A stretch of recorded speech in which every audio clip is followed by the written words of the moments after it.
Did you know that Digimon Frontier had its own movie? If you're a big enough Digimon fan that you know about this channel, you probably did, but with so much Digimon media out there, not everybody knows about everything. While I knew this movie existed, I had actually never seen it, until now that is, and after watching it, then reading about its original Japanese release, its box office performance, how it kinda caused the end of the Toei Anime Fairs and caused Toei to give up on Digimon for a while, I realized I needed to talk about this movie. So welcome to my review and discussion of Digimon Frontier, Island of Lost Digimon, or Digimon Frontier, Ancient Digimon Revival. To set the table, let me tell you about my general take on Digimon Frontier. I know it's divisive for its choice to make the human kids the Digimon and remove traditional partners, but I kind of liked Frontier, at least the concept. By the time Tamers was wrapping up, all my friends had moved on from Digimon, but I was still tuning in to Frontier and asking for the D-Scanner and Lobomon action figure. Growing up as a Power Rangers kid, I was super down for this weird season that felt like a Digimon meets Power Rangers hybrid, the kids morphing into armored warriors. I was less impressed with the end product, the execution of the 50 episodes we got, but I never objected to the core idea of Frontier. So with that out of the way, let's talk about its film. Released in the summer of 2002, less than halfway through the series run, the Frontier film takes place at some vague point during the main adventure. In that regard, it's more Hurricane Touchdown and less Revenge of Diaboromon, not an epilogue story, but a large-scale adventure you can sort of slot into the story we know. The cast of Frontier find themselves in the Digimon equivalent of Mad Max Fury Road. There's a Digimon stampede sprinting through the desert, all the monsters running away from a floating island. Before we can learn anything more about it, the team is absorbed, sucked into the sky. It's reminiscent of the Digimon Adventure 1999 kids being pulled away from summer camp into the digital world. We learn that the island is populated by Digimon, but they're divided into two warring factions, the more humanoid Digimon and the more obviously beast-looking Digimon. They've been fighting for longer than anyone can recall, and what exactly they've been fighting over seems to have been lost to time. All we're told is that all parties worship Ornismon, an ancient guardian revered on the island, and that it's the ancestor of ancient Garurumon and ancient Greymon, two Digimon who had not debuted in animation at the time this film premiered. This is all told to the kids through a mural, though it's damaged, so it's clear from the start there's a part of the story missing. Off the bat, the warring between the human and beast Digimon is a strong story choice for Frontier's one and only movie, given the series' interest in exploring that same dynamic. It's not the most original story, but it's kind of the best play. It's a taste test, a pitch of what you can expect from Frontier, and given this film debuted as part of Toei's 2002 Summer Anime Fair, that's kind of what it was, an advertisement for Frontier's 50-episode television series. Back to the film, the Frontier heroes wake on the island in separate groups, with Takuya, JP, and Tommy landing in the care of the human faction, while Koji and Zoe fall under the protection of the beasts. Both parties are well treated by their respective Digimon factions, and when they reunite, they all stubbornly vouch for their new Digimon friends, insisting they're the kind-hearted and peaceful ones. I actually think I like this. It's showing a child's vision of the world and of the conflict. All they know is that the Digimon who saved them are not inherently evil, despite the way the other group of Digimon has portrayed them. The simplicity in which the Frontier kids see the world lets them see a goodness the adult Digimon are incapable of seeing in their enemies. This notion of wisdom and innocence is also emphasized through two young Digimon, Bearmon and Kotemon, who are friends despite belonging to the different factions. The young ones breaking the cycle of hatred is a concept that works for me. There are a couple battle sequences in the film where the human and beast Digimon are at war. In the first of these, Takuya's spirit evolves into the humanoid Agunimon to try and reason with the human Digimon, while Koji uses the beast spirit to become the wolf-like Kendo Garurumon to calm the beasts. I thought this was a clever idea, having the heroes take on forms that would appeal to the respective factions to more easily reason with them. Elsewhere, the other kids, JP, Tommy, and Zoe, are working on repairing the damaged mural to better understand the full story of Ornismon. Despite Takuya and Koji's earlier attempts to stop the fighting, the two faction leaders, D'Arkmon and Hippogriffomon, are not backing down. They trigger the largest battle yet, and midway through the war, the kids discover that D'Arkmon and Hippogriffomon are the same Digimon utilizing slide evolution to shapeshift. They're the singular puppet master for this conflict, provoking both sides into attacking the other, as we discover that conflict, fear, and anger are what will trigger the resurrection of the evil Ornismon. Any notion of a benevolent Ornismon was a story that D'Arkmon and Hippogriffomon fabricated. The slide evolution twist, I think, is a perfect story beat for Digimon Frontier in particular, given how important that concept is to this season. With enough fear and anger generated by the conflict, Ornismon is revived. However, ancient Greymon and ancient Garurumon are also awakened when Kotemon, Bearmon's little buddy, sacrifices his own life and reverts to a Digi-Egg. We get to witness epic versions of these ancient Digimon. Comparing these ones to the versions you're used to seeing in key art is like the difference between regular Greymon and the red Greymon from the first Digimon film.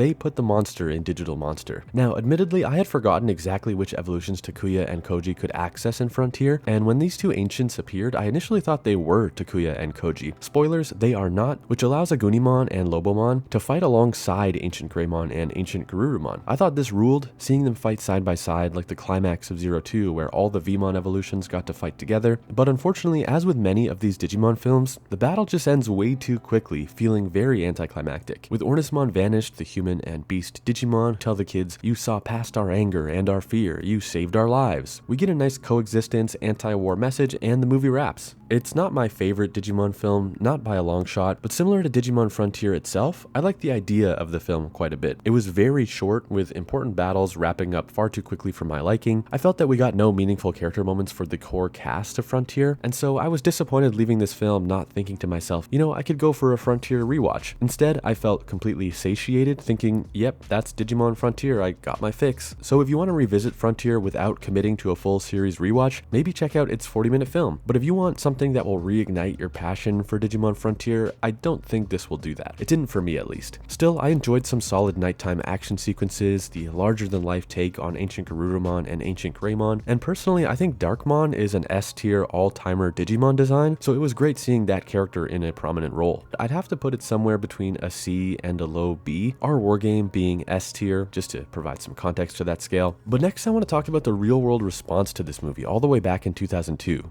Digimon fans know that Frontier ended the original run of back-to-back series from Adventure to 02 to Tamers to Frontier. Digimon would see a 3-year hiatus until Savers came around in 2006. As for why the 3-year break, Frontier unfortunately did not do great compared to past Digimon series. While it was airing, Frontier only cracked Japan's top 10 anime TV charts 7 times during its 50-episode run. For comparison, Adventure was in the top 10 43 times, 02 was in there 26 times, and Tamers cracked the top 10 30 times. So the Frontier TV series only charting 7 times is not great, but its movie might have been an even bigger failure for Toei. In Japan, Toei ran these spring and summer anime fairs. Twice a year they would bring 2 or 3 of their shows to the big screen as mini movies under one ticketed screening, and the audience would get to watch back-to-back short films. If you ever saw any of the 90s Dragon Ball Z movies like Dead Zone, World's Strongest, Tree of Might, those were originally part of these Toei anime fairs. So were Digimon films like Our War Game, Revenge of Diaboromon, Runaway Locomon, and this Digimon Frontier film. The 2002 Summer Anime Fair featured a triple bill of films for Digimon Frontier, Kinnikuman, known to many English speakers as Ultimate Muscle, and Crash Gear Turbo. According to Box Office Mojo's archives, the 2002 Summer Anime Fair only managed to bring in a lousy 470,000 USD during its opening. For comparison, the 2002 Spring Anime Fair from only a few months earlier brought in 1.9 million USD on its opening. According to Anime News Network, for the first time in its history, the Toei Anime Fair was considered a box office failure, and there was never a 2003 Toei Anime Fair. This biannual film tradition died under Agunimon and the gang's watch. Now, to be fair, Digimon Frontier is not solely responsible for the box office bomb. Frontier shared the stage with Kinnikuman and Crash Gear Turbo. Sadly, none of those 3 had the star power of a Dragon Ball in the 90s or One Piece in the early 2000s. Oda's still new pirate series had become something of a staple at these early 2000s anime fairs. A One Piece film was paired with Our War Game, as well as Revenge of Diaboromon and Digimon Tamers Runaway Locomon. But with no One Piece film that summer, and the least popular Digimon season to date headlining the 2002 Anime Fair, Toei's Movie Fest bombed. Its box office failure is almost certainly why you never got a second Digimon Frontier film, like how Adventure, 02, and Tamers all got 2 films. We only got those films to fill the content needs of the Toei Anime Fairs, and those anime fairs dried up after 2002. Maybe none of this interested you and you just wanted a film review, but I found all of this fascinating. It was not just the low TV ratings, but the catastrophic failure of the Digimon Frontier film that put Digimon on ice for a solid 3 years and permanently shut down the Toei Spring and Summer Anime Fairs. Digimon Savers would arrive in 2006 and reportedly performed far better than Frontier in terms of TV ratings. Savers would even get a very short film ahead of the Pretty Cure movie in December of 2006, but not the headliner treatment that past Digimon films got to enjoy. So there you go, some real-world information on the disastrous Digimon Frontier film. Although I found the movie to be perfectly serviceable, Frontier and its film were pretty clearly rejected by fans in its home territory. If you ever wondered why the early Digimon seasons got these cool mini-movies, but later ones like Cross Wars, Appmon, Adventure 2020, and Ghost Game didn't, it's because the Toei Spring and Summer Anime Fairs presented opportunities for Digimon films to get produced, and those fairs kinda ended with Frontier. Thanks for watching, hope you enjoyed this as much as I did. Let me know what you thought about the Digimon Frontier film, the series in general, the original Digimon run from 1999 to 2002 by leaving a comment. Have a great week, and I'll see you in the next video.